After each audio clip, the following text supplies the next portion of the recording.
Good morning, friends. I am Piyush Lad here. I am giving you the lecture on analysis of stress.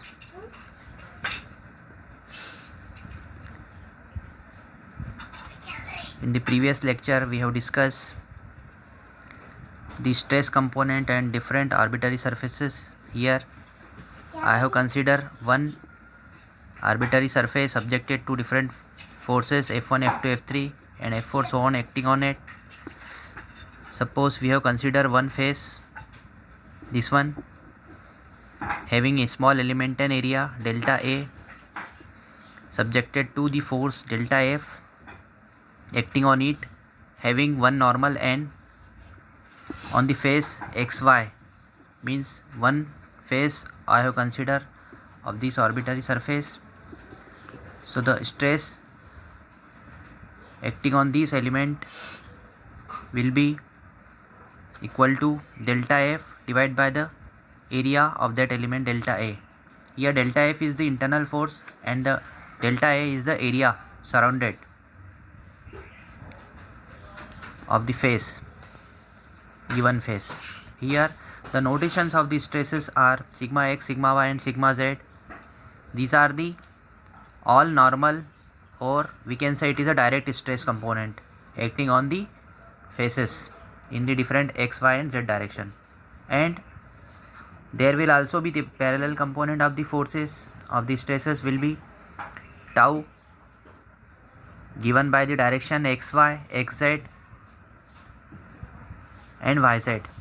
These are the component of shear stress. Now here I have considered one face, this one, having the small elemental area of the face x given by the cross section delta z, delta y. The area of this small element will be delta y cross delta z subjected to three forces delta fx, fy and fz in all three directions. So the stresses component on this face in xyz direction will be delta fx by delta ax, delta fy by delta ax, delta fz by delta ax. These are all the component of direct stress. Similarly, in all, if we talk about, here we have talk about the x phase. Similarly, if we talk about the y phase and z phase, we will get all the other 3 and other 3, total 9 stress component. So the stress component on x phase at point O, if we consider any point O, there will be 3 component of stress. One will be normal and other 2 will be tangential or shear component. So if we talk about this x phase, one will be normal component sigma x and other 2 will be tau xy and xz. So here the stress component we can represented by sigma x, limit delta x tends to 0, will get the stress component on x phase, normal stress component delta fx by delta x. Similarly, other two shear stress component will be delta fy by delta x, delta fz by delta x. So these are the 3 component on the x phase at this point O. If we talk about the y phase and z phase, on the y phase again we will get the 3 component, sigma x in place of sigma x we will get sigma y, tau yx, tau yz. So similarly we can get three stress component on another direction. Again we can calculate the total 9 stress component on x, y and z phase.